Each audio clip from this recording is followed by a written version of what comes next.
Hello, this is Steve Mbugua, your intentional encourager. And we are in the festive season, and I want to highlight a very important matter and issue that I've noted with a lot of families. This is the issue of mental health, the issue of depression, and the issue of drunkenness and substance abuse. Most of the time, when we go home and we are having, making merry and enjoying the holiday festive, eating and drinking and celebrating, we tend to avoid some of those family members who are drunkards. Sometimes we segregate them. We don't involve them in our merry. We don't give them the respect that they deserve. And today I want you to know that drunkenness and substance abuse is a form of sickness. Some of them wish they would get out of whatever they are in. It's not their wish to be always drunk and doing what they do. Sometimes they want to be responsible citizens just as you are. And in any family in the world, okay, let me bring it down.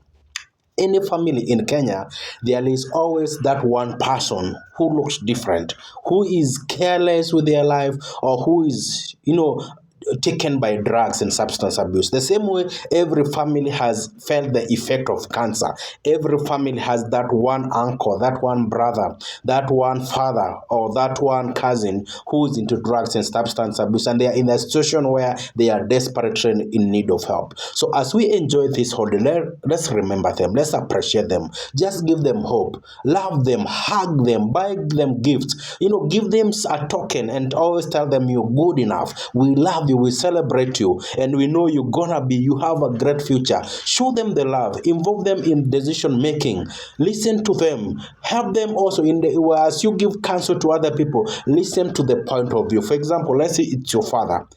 Even if your father is a drunkard and even taking weed and other drugs, he is your father and he carries some blessings. So give him the honor, the respect that he deserves.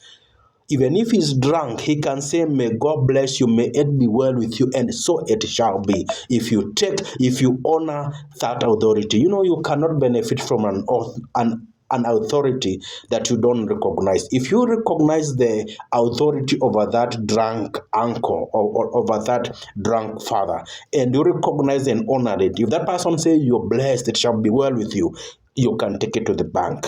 You carry those blessings. Again, I want you to treat everyone. People are going through a lot.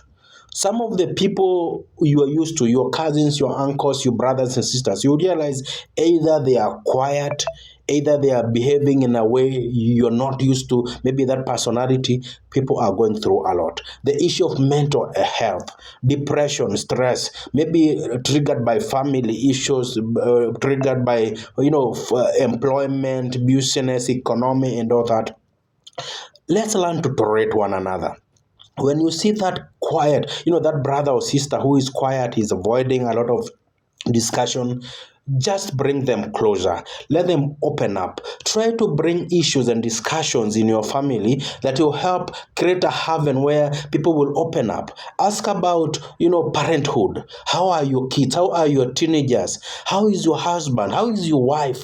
How is your business? How is employment? How is your boss? How are your colleagues? As you share, in the process, people will start opening up, and you realize that aunt, that brother, or that sister has been going through a very difficult time in their marriage, even maybe being abused, but I've never shared with someone. Or that teenager, that cousin has been going through a lot. Maybe the father have changed, is abusive and all that.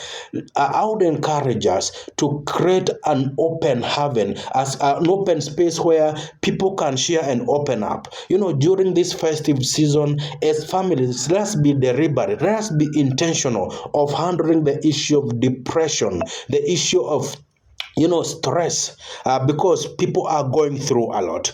People are discouraged. People are going through rejection. People are being used, misused, abused. People are going through, experiencing even suicidal feeling, and they've never gotten anyone to share. Be that brother, be that sister, be that cousin, that uncle, that father, that mother who create that space where people can open up, who create that space where you can be trusted and people will unleash that stress, that secret they've been putting their hearts for a long time. Maybe somebody is married to a very toxic, abusive husband. They are full of dance and frustration and all that, but they've never shared to anyone. Be that person who create and provoke that discussion so that this person can pour out and you understand what they are going through.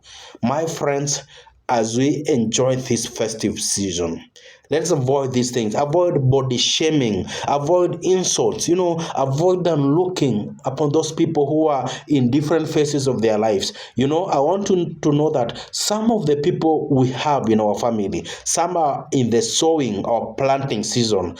Others are in their harvesting season. So let's avoid even comparing and competing amongst ourselves. When you see that guy driving, they have that big mansion, they have this and that. Don't try to compete. That person could be in their harvest season, but you are in your planting season, and your harvest will be bigger than his or hers. Let's celebrate our achievements together, regardless of the phases and their levels we are in. That person who doesn't have today might be the one who will have a lot more than any other of the family members. Let's celebrate one another, let's appreciate one another and enjoy the festive season. Be safe, be careful, be compassionate, be loving, be kind. Let us pray towards another. And for us parents, let us bless our children. And for us children, let's provoke blessings from our parents. Love, appreciate them, give them gifts. Just talk to them, request them to pray for you, to speak a word of blessings to you, and you'll see 2025 will be your best and greatest year. May God bless you. Let's keep on encouraging one another. Happy holidays.